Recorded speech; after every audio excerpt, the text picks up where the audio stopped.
Before Maury and Jerry and Judge Judy ruled the airwaves, before the pay-per-view smackdowns, before Michael Jackson and his antics fascinated the public, there was only one place to see the bizarre, the unusual, the weird, and the strange. It was the traveling sideshow.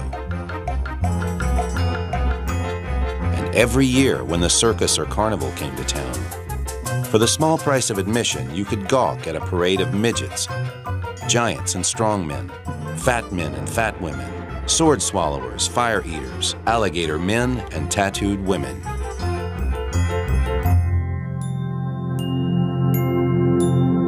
Today, the sideshow is an institution in twilight, a hardscrabble patch of Americana quickly fading from the cultural fabric of our nation. Yet on a few carnival lots and fairgrounds, we can still find remnants of this once great tradition. A tantalizing spectacle of human oddities and outsiders. Live performers who pique our interest with morbid curiosity and capture our imagination with timeless acts and daring feats. All this for the cost of $1 or $2.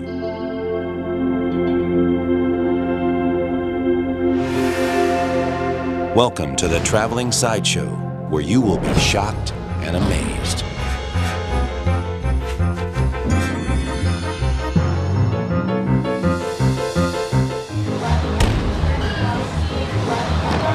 And here tonight on our stage, you're going to see strange people alive doing strange things. They're real, they're human, they're alive. It's the closing days of the Georgia State Fair, one of the last stops for Ward Hall and his World of Wonders after a long carnival season.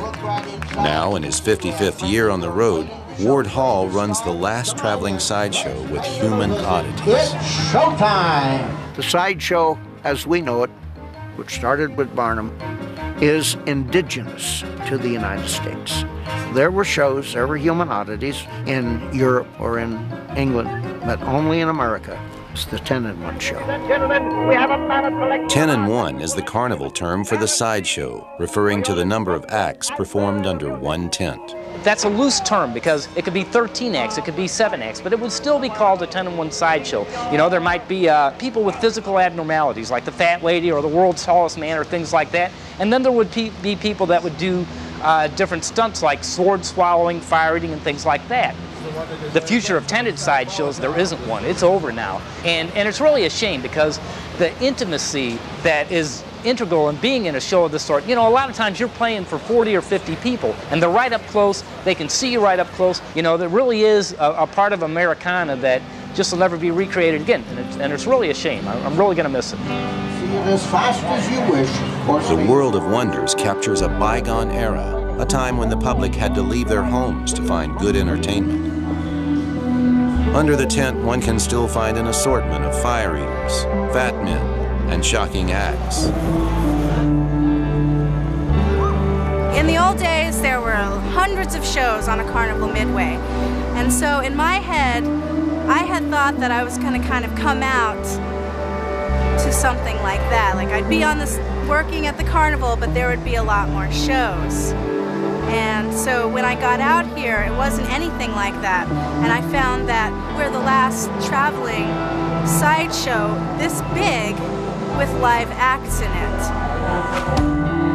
After working with World of Wonders for 3 years, Felicity and her husband Molotov are joining a Wild West show in the next season.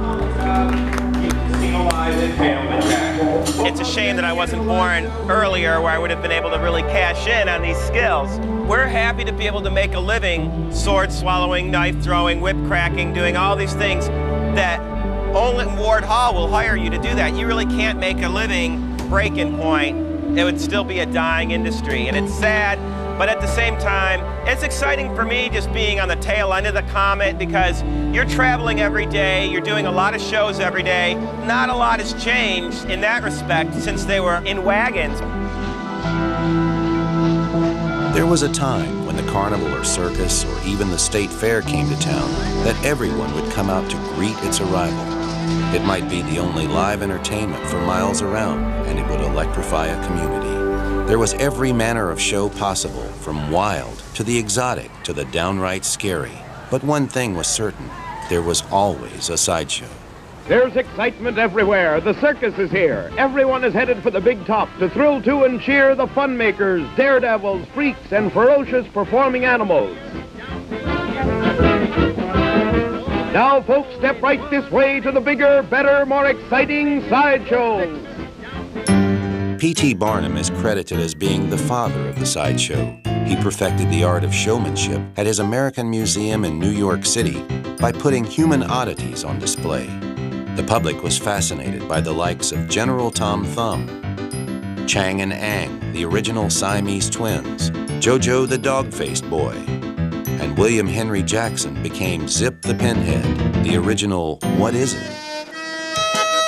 In later years, when live attractions weren't nearby, there was always the newsreel, footage of Johnny Eck the half-boy, and William Perry, otherwise known as Popeye, entertained audiences in movie theaters. Robert Earl Hughes of Baylis, Illinois is just 20 years old, and carrying around those 720 pounds would tire out a fellow twice his age. His mother, Mrs. Georgia Hughes, says he was a perfectly normal child at birth, and his abnormal growth resulted when he burst a gland in his neck. With 2 6-foot tape measures sewn together, it's just a neat 109 inches around Robert's equator. The appetite for sideshow freaks became insatiable, but the newsreel was no substitute for the real thing, and the public continued their love affair with human oddities at the Circus and Carnival Midway. But the sideshow was just one aspect of the Midway experience. There were over 1,000 other shows. Every little carnival at that time had about 6 rides and 5 or 6 shows. A medium-sized carnival would have 12 rides and 15 shows. And a big carnival would have 20 rides and 25 shows. Going to the fair was a family experience. There was something for everyone.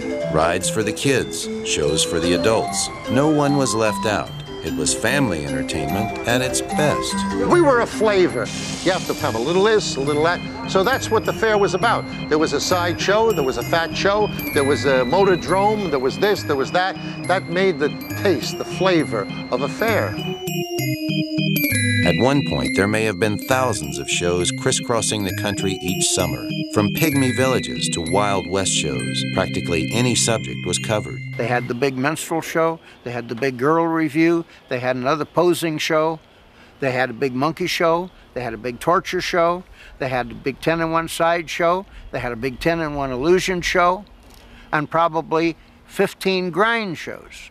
Your attention, please, to the lovely little lady on my right. The grind show was one of the staples of the Midway. The objective was to move people through fast. It's a grind show. You're doing 20 shows a day, sometimes more. And your throat gets tired and you don't talk. You just, you don't want to talk to people. You're just going to do this show, swallow the sword, and let them go on to the next thing. Lady Sandra was telling me how she used to clean them with Listerine and then put oil. She'd lightly put vegetable oil on them just to keep her throat from getting sore from swallowing swords all day. But there was one style of show that put a different spin on the word grind.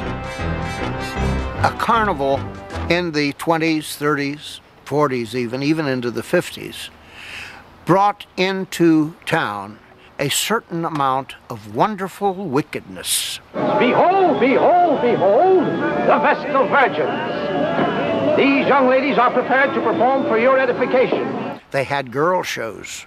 They had reviews with dancing girls. They danced the hoochie coochie, they grind and they bump. And in the later years, they do strip. Ladies and gentlemen, we offer you the ceremonial ritual of love. This artistic presentation has been handed down through the ages. So step right into the tent with the little ladies. All right, girls, in you go. Hurry, 25 cents. And this. The reviews had a walkover ballet stage. In other words, it would be a wagon front on a semi, and the steps would come up and the people would walk over and go down into the tent.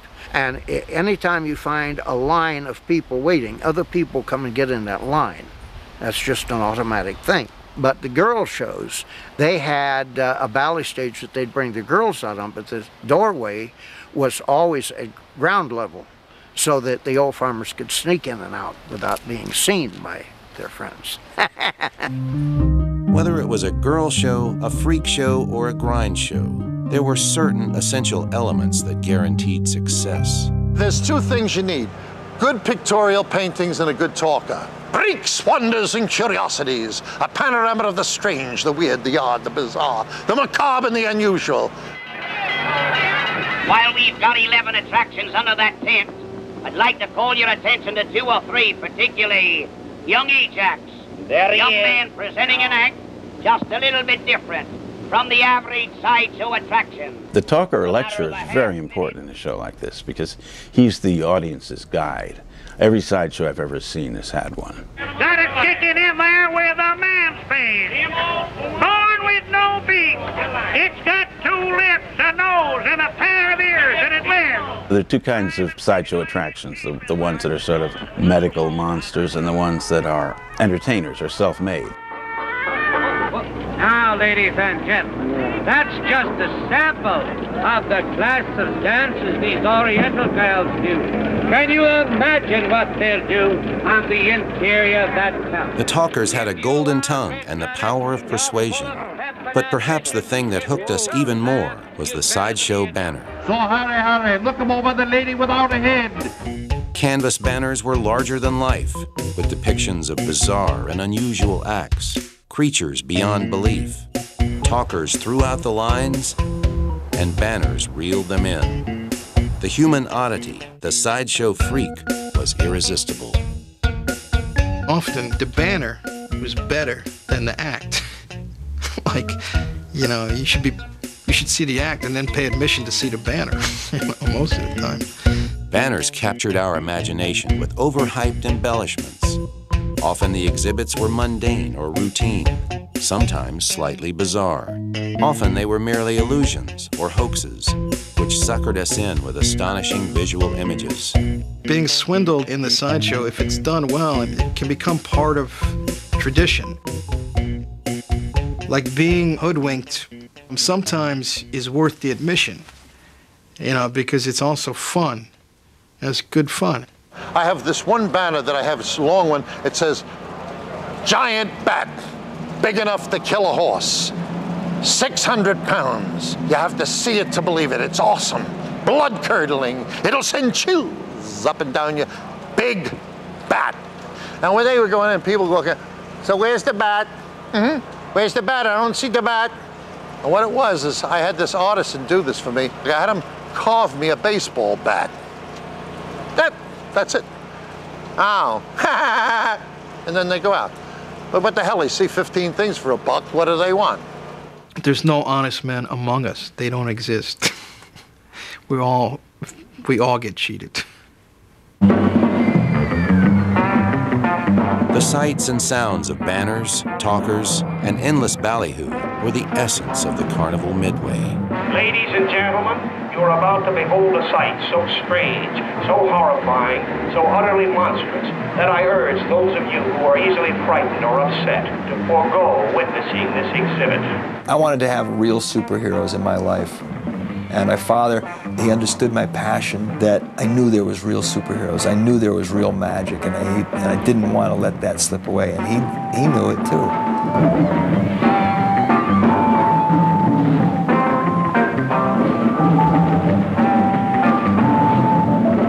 I saw sideshow banners that said, Lobster Boy, alive. And I thought, Spider-Man, Lobster Boy, Superman, Elephant Man, this man, that man. And I started drawing the connections to all these things. And I said, these are real superheroes. By the late 1950s and early 60s, human oddities began vanishing from the sideshow tents, succumbing to old age economics and a wave of political correctness. The Midway has been changed forever by their absence. Now, wait a minute. Tell you what I'm going to do. I'm going to have a special sale. See, the freak shows as we know them are primarily gone. What we have is a circus sideshow, which has primarily working acts. How come sideshows are not out anymore? It's not because there ain't none around.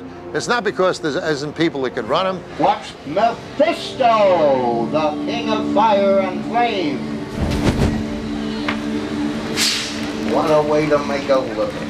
What's happened is the sideshow business was aced out by big rides. Live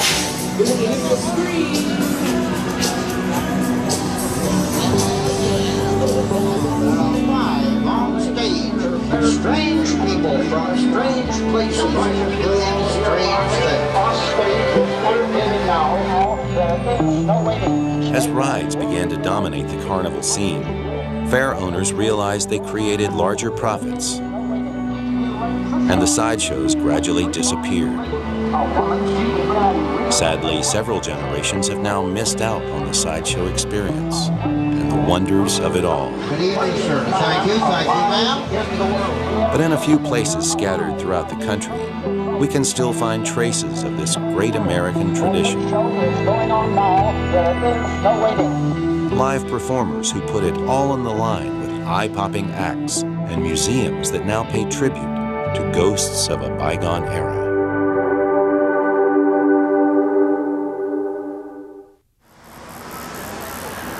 Every Labor Day, there's a buzz in the air in Wilkes Bar, Pennsylvania. It's the annual Ink in the Valley Tattoo Convention. At one time, the only heavily tattooed people you could find were in sideshows, but today it's a common sight. Well, almost. I have a mole, and I don't like it, so we went around it and made him into a spider, and we webbed him out. Hundreds converge here to expand their body of art. It's fun for the whole family. My wife's not here. I'm here with my parents. I'm Mom. I'm not his wife. Mom. I'm his mother. This is Mom. Some of these works are quite elaborate. It's fun for kids of all ages. I'm 70 years old. And the easiest place? No smooth stuff left. Easiest place is right here. But you're here now. Get a tattoo. For others, there is no need for the hard sell. You know, I figured you ain't got but one life to live. Might as well do it. Some of these galleries take years. Themes are always popular. It's the killer clown. Everybody's got a story to tell. I'm really biblical. I like my Bible. I'm into my scriptures, you know, where it's just going to be a big theme, a big biblical theme. And amongst the random convention knickknacks and items for sale, this year's convention has a new attraction. No pictures, me. No pictures. Down the hall, there's a new addition to the festivities. Another group of like-minded characters. I'm here for the Sword Swallowers convention. This assembly is the first of its kind anywhere. The Sword Swallowers even have their own association. This is an organization set up by sword swallowers for sword swallowers, and not to create new baby sword swallowers, newbie sword swallowers, but instead just to establish those who are already established sword swallowers and network them together. Performers have come here from the world over. I'm the only sword swallower in Iceland. Here we are at a sword swallower convention. What do you think Al Goldstein would say? These guys make it look so easy. There's got to be a secret to it. There's learning to suppress the gag reflex. Secondly is finding the right placement, getting used to putting it down the esophagus, putting the esophageal sphincter a little bit lower in the stomach, and then getting it down into the stomach, and overcoming the retch reflex that the stomach has. I want to see something different. I do other stuff too. Sword swallowing is not my only trick. Sword swallowers by nature get up on stage to swallow a sword for the attention. Woo! Sword swallow! It's something that they can do that nobody else can do. So sword swallowers tend to have a bit of an ego. I could swallow this. I know there's some personality clashes. There's a little bit of snarling here and there, but so far nothing has really exploded. But this weekend is about more than just swords. And a hush falls over the crowd. There's something else going on here. Welcome, one and all. My name is Todd Robbins, and I want to welcome you to the very first Sideshow gathering. Yeah, well, sure. Fans have converged here to revel in all things sideshow, and the best working acts have joined them. We are here to celebrate all things of that strange and unusual form of entertainment known as the Sideshow, the Freak Show, the 10 and 1. Ladies and gentlemen, this is the only show that is a Darwin Award waiting to happen.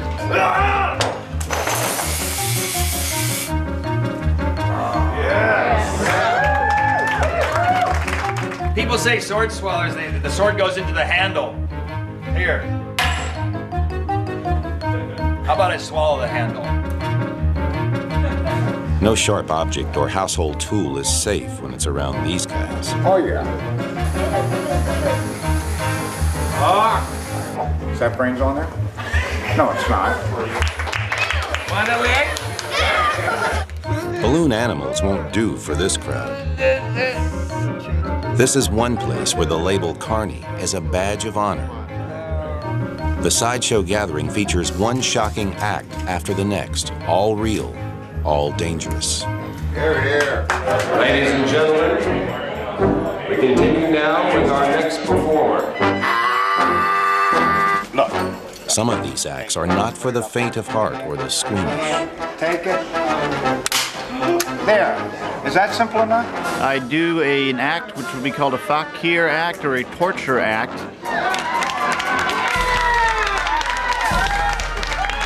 I'm showing something both entertaining and educational. Human pincushions go back thousands of years with roots traced to Far Eastern mysticism and tribal ceremonies. As performance art, it's a Sideshow staple. Now watch. It looks painful. You know when it hurts? It's when you pull it out. You take a chance of getting hurt. On the throat! Oh, you ripped it. Oh well, that's still 70% of the bill. Hey, look, it's a dress.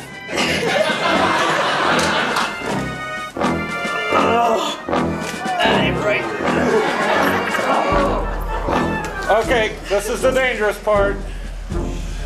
Jump. My wife thinks what I do is very entertaining. When she met me, I was already doing it, so she can't tell me to stop. Some people need to learn the hard way. What? Am I hurt? I had a horrific accident last year. I almost died. I hate when that happens. One more time. Oh, go for a third. I ripped my esophagus. I lost 53% of all my blood. I've been breaking bricks in my head for a while. I didn't really like doing it because I got hurt by one of my previous partners. You have to treat every time as if it's your first time, otherwise it might be your last. Okay, this is great. This weekend in Wilkes Bar is a full-fledged Sideshow experience. There's more going on here than meets the eye. You've seen all the performance, the sword swallowing, that aspect of sideshows, but there was also the museum aspect. Curiosities were a traditional part of the Sideshow tent. And here at the Sideshow Gathering, there's no shortage of oddities. This is the world's smallest human head. They were exhibited on sideshows. Some of them were real, some of them were phonies, you know, but they were a big draw. Some shows were nothing but shrunken heads. We're here for the sideshow, and we brought our two-headed turtles. Same butt for them both, though. Oh, yeah. Oh, my God. This here is the devil pig. This is the barnyard terror, the horror of Clovis, New Mexico. People look at it and they say, that's it? This is an ordinary pig in a jar. But wait, you turn it around and what do you see? You see two complete spines coming out of it. That was the best part of the fair, the freak show and the girly show. Freaks always make for interesting stories, so there's gotta be a colorful tale behind Sparky the two-headed cow. A spook house went out of business, and he went up for auction, and I jumped right on him. And he had to wake me up in the middle of the night to tell me that he bought that cow. And when he did, I thought he was really sick, because I didn't know he bought the cow. It was Christmas time, and it really hurt. She was saving the money on presents, and I was out spending it on freaks. I'm a freak. I just really like infusing a little bit of oddity or surreality into someone's day. Why else would they call you the Lizard Man? Once a doctoral student of philosophy, Eric the Lizard Man Sprague cut short his education to live the life of a sideshow freak, and he lives it 24/7. Now I have over 600 hours of tattooing that covers my body. All right, make sure everything is secure.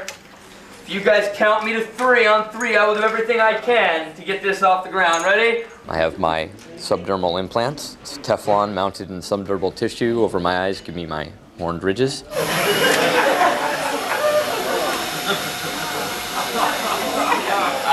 I've had my teeth filed with a dentist drill, and of course my split tongue.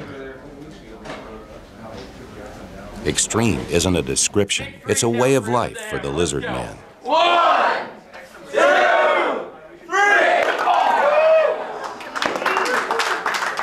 3. He's taken sideshow performance art to new, bizarre heights, pushing his body to the limit.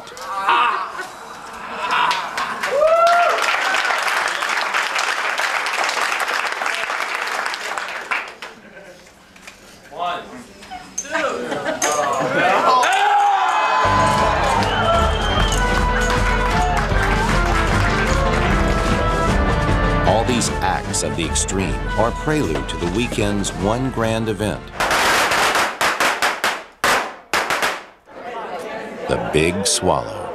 We will be gathering everyone onto the stage in a line, and everyone will be simultaneously raising their swords and dropping them down to set the world record for most swords swallowed at one time.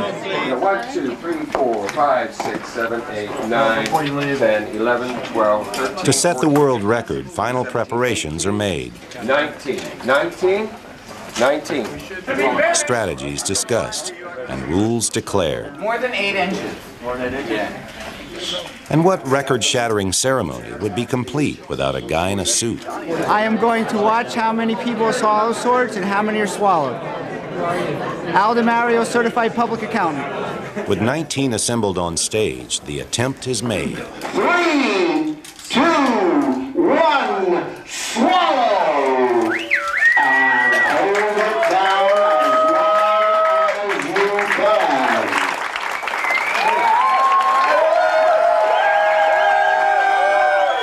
The first time I swallowed a sword was a very unique experience. A lot of bizarre sensations inside of your body, very uncomfortable.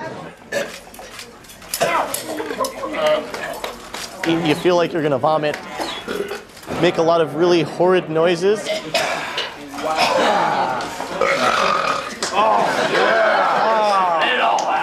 Will the accountant please come up and count how many swords each one swallows? It's 11 for you. 11. 11? Show off. I've swallowed 11 swords now, and the world record was 10. And new total, swords swallowed, 50. 19 sword swallows. And what was the group consensus after the record was set? The fact that we could put down 50 swords between all of us, that was easy. The fact that they could all stand on stage together, that was a feat. Maybe the experts have some advice for would-be sword swallowers. If you want to become a sword swallower, don't do it. Hey, no pictures. Come on, no pictures. New York City's Times Square has long been considered the greatest hub of live entertainment in the country, but it's also been the starting point of the American sideshow. More than 150 years ago, this art form took shape on variety theater and dime museum stages throughout the city, and eventually gave rise to such great institutions as vaudeville and burlesque. For years, people flocked to 42nd Street for all manner of entertainment. But one venue is indelibly etched into the annals of sideshow history. Professor Heckler's trained Flea Circus, the longest-running show on Broadway. Professor Heckler performed maybe 50 shows a day, from morning till midnight. And a lot of people, when they talk about Times Square, the old Times Square, that's what they talk about, is the Flea Circus. For more than 50 years, the name Heckler was synonymous with Hubert's Museum. In 1957, Professor Heckler left Times Square because he said that the nude shows were giving his fleas a bad name. So now they cleaned up Times Square, and I thought it was the right idea to bring the fleas back.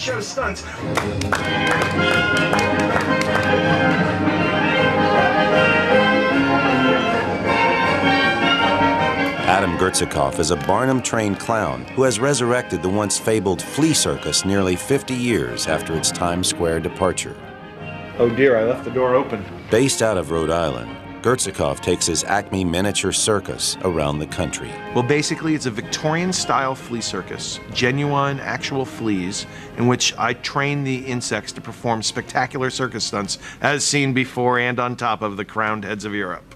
And now, ladies and gentlemen, Madge will dance on the tight wire while balancing this miniature chair and pole. Gertzikoff's half-hour performance showcases a series of miniature stunts performed in a handcrafted arena. Maestro, s'il vous plaît. The spotlight. My show is really based on the experience of the audience. I really want the audience to come in. I sell 10-cent programs because really, if you haven't bought the program, if you haven't bought a postcard, if you haven't been bamboozled by the flea circus guy, you really haven't been to the show. 5, 4, Flea, 2, 1. You know, my show is really a little miniature theater play that happens to include a magnificent spectacle of trained fleas. Let me see, lights, lights! Ladies and gentlemen, Midge and Madge have made another successful trip through the flaming hoop of death! The Acme Flea Circus reminds us of an era of cheap, popular entertainment before TV and movies took over. For more than 4 decades, vaudeville was king. And for a time, circus and sideshow acts found a home on variety stages. Today, a hardworking troupe of performers has brought this entertainment combo back to Times Square. Ladies and gentlemen, welcome to the Bendel Stiff Family Circus. Amazing Bendel Stiff Family Circus! Circus, vaudeville, variety! It's all live, it's all real, and it's all on the inside, so come on folks, step on in! Step through the doors, because the freaks are waiting to see you! Come on, sir, step For the right cost of a movie ticket, an audience is treated to a live variety show right here on 42nd Street. Accompanied by their house band, the Bendel Stiffs take their show across the country to nightclubs, colleges, and art galleries, anywhere they can secure an audience. The Bendel Stiff Family Circus is the brainchild of performers Keith Nelson and Stephanie Mansa, who have been paying tribute to the early days of live entertainment and the vaudeville tradition for almost 10 years. So, without further delay, let me introduce the Empress of Vaudeville, Madame Philomena. My character is Philomena Bendel-Stiff. I'm the ring mistress of the circus. I MC, I introduce the acts. I lie on the bed of nails, I walk on the broken glass. Oh, hi, everybody. How you doing out there? Are you ready to rock? As we got more interested in sideshow acts, we knew we wanted to tour. We knew we were going to spend the next several years eating out of cans of beans because you don't make any money doing this. So Bendel-Stiff was the name for us. And it actually is an old word for hobo or traveler. Variations of sideshow standards are included in each show, but it doesn't stop there.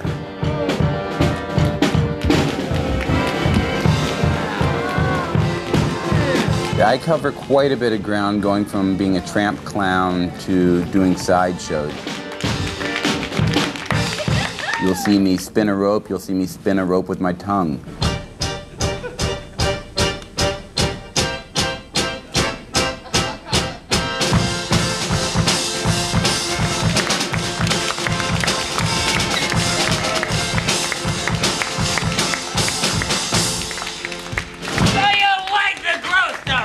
I will do a Diablo act, it's like the giant yo-yo. Do the human blockhead, sword swallowing.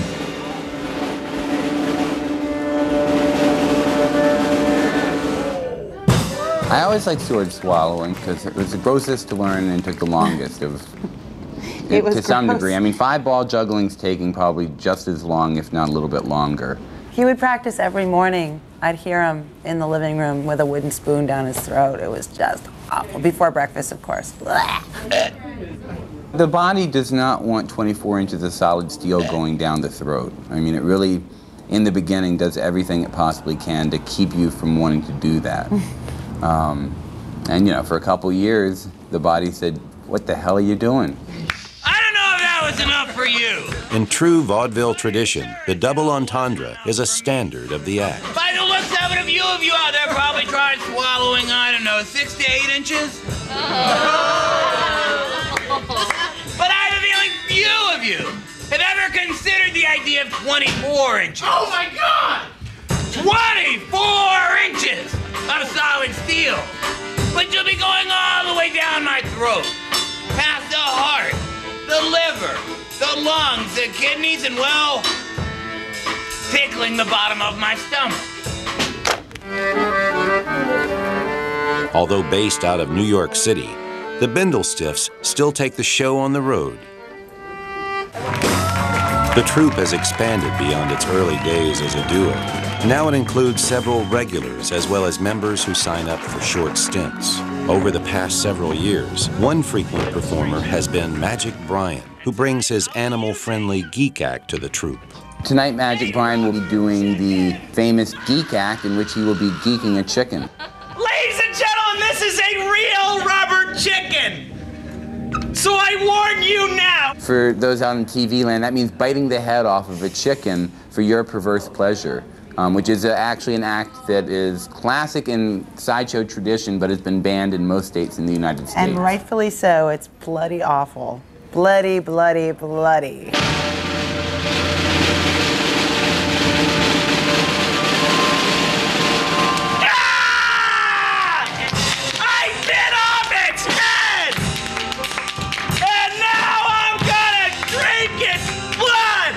Years ago, live chickens or snakes were part of the geek act. Today, some might think Magic Brian is the real deal. Now, ladies and gentlemen, when the geek was done, pardon me, blood lodged in my throat. Of course it's real. Are you kidding? Is that a serious question? Everything in here is real, real, real. Or your money back. No, I don't want to say that. No matter what the cost, the Bendel Stiff Family Circus fulfills its mission of providing live, affordable entertainment to the public.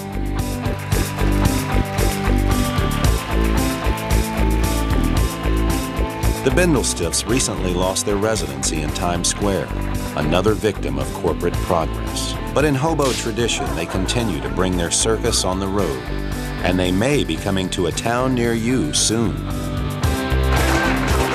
It was edgy seat, you know, you ain't expect what they were gonna do next. It was pretty good, pretty good. It's the kind of thing you want to see more of. I'd do it again.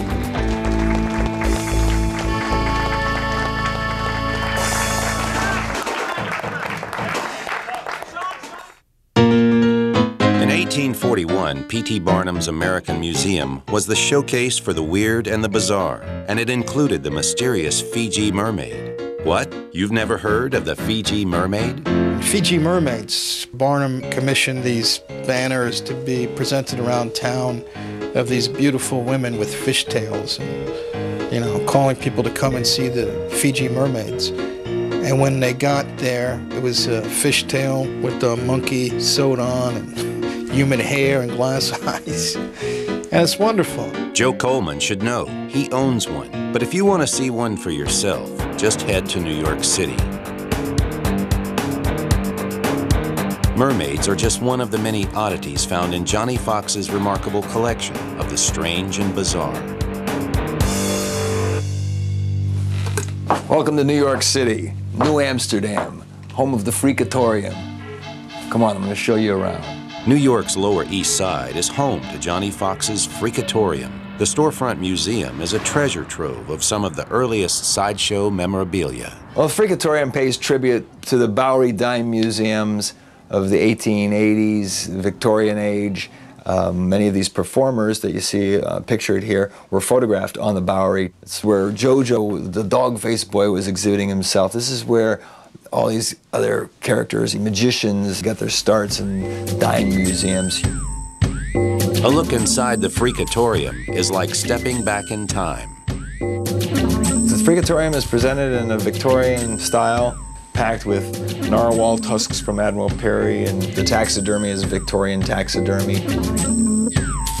Try to keep everything 1912 and earlier. There are some exceptions. We go up to into the 20s with the mutoscope here, with having the little peep show. On On every wall and in every case, you can see the unusual, the grotesque, and the truly bizarre. Bone fragments of St. Matthew the Apostle. Go figure, here they are on the Lower East Side. Little slivers from the cross of Christ, too. There he is right there, the shrunken head formerly known as Prince. That's an actual human head of probably about an 18 to 20-year-old male from Ecuador. Sammy Davis's glass eye, there it is. Here's looking at you, freaks. Still making them smile on the Lower East Side, Sammy. It's the only thing in the collection that's not mine. It's on loan from a friend, and he was at the estate sale of Sammy Davis. Somehow, through some connection there, ended up with one of Sammy Davis's glass eyes. But the Freakatorium really pays tribute to the legendary performers of the American sideshow.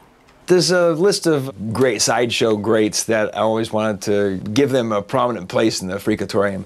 Jojo the Dog-Faced Boy, it was a household name. I mean, how can you not have Jojo the Dog-Faced Boy? It's like having a shrunken head. You can't have a Freakatorium and not have a shrunken head. You can't have a Freakatorium and not represent Jojo the Dog-Faced Boy. So there he's up there next to Barnum. Lentini, the three-legged man. You gotta have him. I've got his last sideshow banners painted by Snap Wyatt as well. They got some great Tom Thumb stuff. His vest, wedding invitations from when his wife remarried Count McGree. One of my favorite pieces in the collection is the Charles Tripp carvings, pieces that he carved with his feet. Charles Tripp was the armless wonder who worked for P.T. Barnum in the 1880s and had a long, long career. All facets of sideshow history are prominently displayed from floor to ceiling. But it's more than just a celebration of sideshow freaks. There is an abundance of memorabilia from the great working acts of the day, including a prominent display dedicated to Johnny's inspiration and mentor, the legendary Melvin Burkhart. As far as the working acts go, top of the list, Melvin Burkhart. He was the inspiration for a lot of this stuff. He was a sword swallower, the human blockhead, the anatomical wonder. Melvin did so many different acts in the sideshow. There'll never be another. Melvin did the blockhead. That's him with this hammer right here. Hammer the spike into the skull, into the center of the skull. The center of the skull actually is the nose. That's right here. Kids, don't try this. And blockhead really gets people to squirm. People squirm on blockhead. They do not like to watch anybody.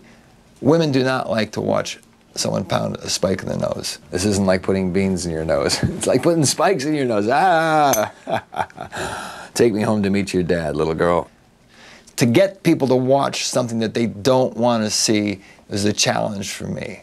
When not at the Freakatorium, Johnny Fox can be found on the road, performing one of the most respected sword-swallowing acts in the country. I love finding things that are different to swallow other than the sword. I have a giant screwdriver, a spoon, the coat hanger, scissors, the gun barrel, neon, the human jack-o'-lantern. Watch me glow. Neon is a must. I have to put neon in the act. And it's been a long time since sword swallowers had swallowed neon, and people said, don't do it. Sword swallowers told me, don't do it. I don't recommend people try sword swallowing. I've known too many people that have gotten hurt. Did you see it glow? It was common sword swallowers dying from neon. They would break, the tubes would break, and cut the esophagus, and the lungs would fill with blood. And it's a pretty quick death. Very, very, very dangerous. I've had a couple incidences where there've been blood on the swords, and I'm lucky. Born on Friday the 13th. I'll die on Friday the 13th too. Ooh, any blood? So a kid one time said to his dad, "Dad, look, there's blood on the sword." I didn't even know. I looked down and said, "I guess there is." For millions of Americans, the carnival endures as a youthful rite of passage, passed on from generation to generation.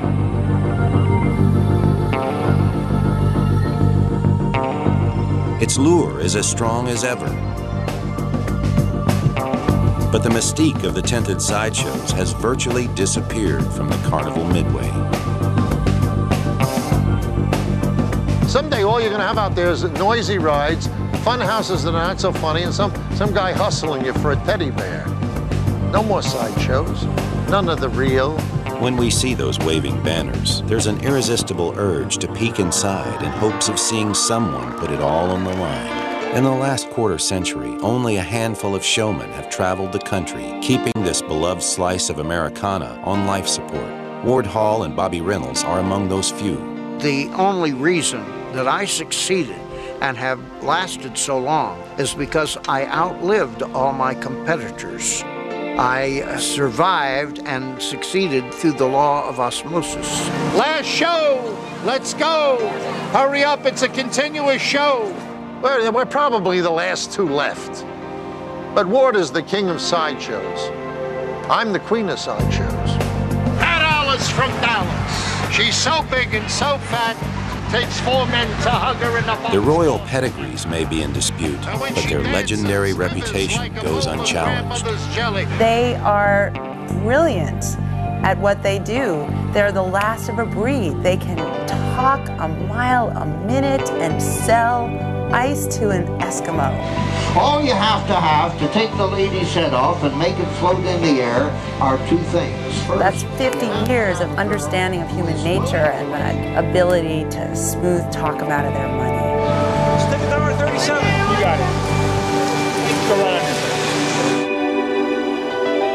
The sideshow conjures up strong feelings of nostalgia, a longing for what we have lost, and a desire to see it all over again. There was a time when nearly every young kid dreamed of running away to join the circus or carnival. The romance of the road and the excitement it offered were always intoxicating, and for generations the sideshow was an added thrill.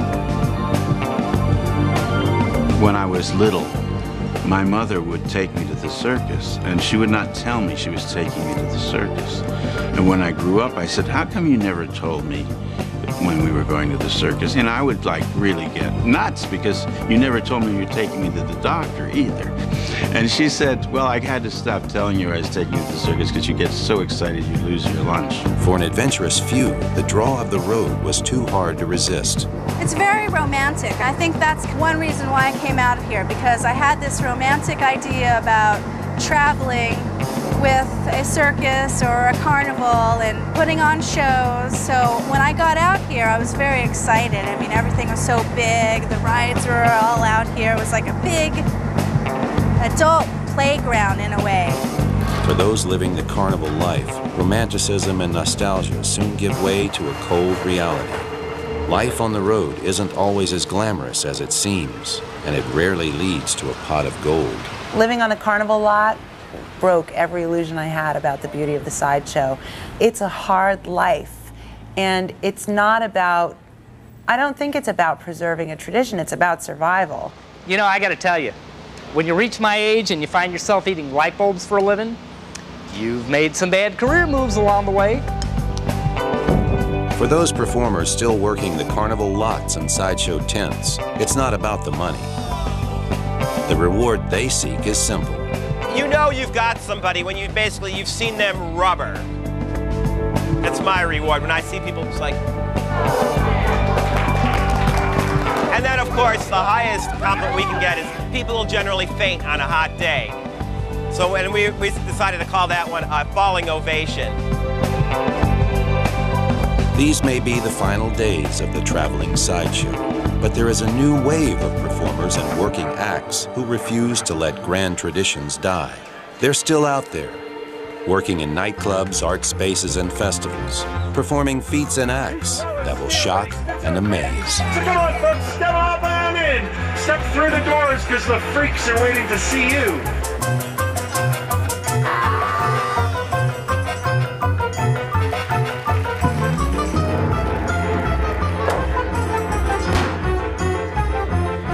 It's all live, it's all real, and it's all on the inside.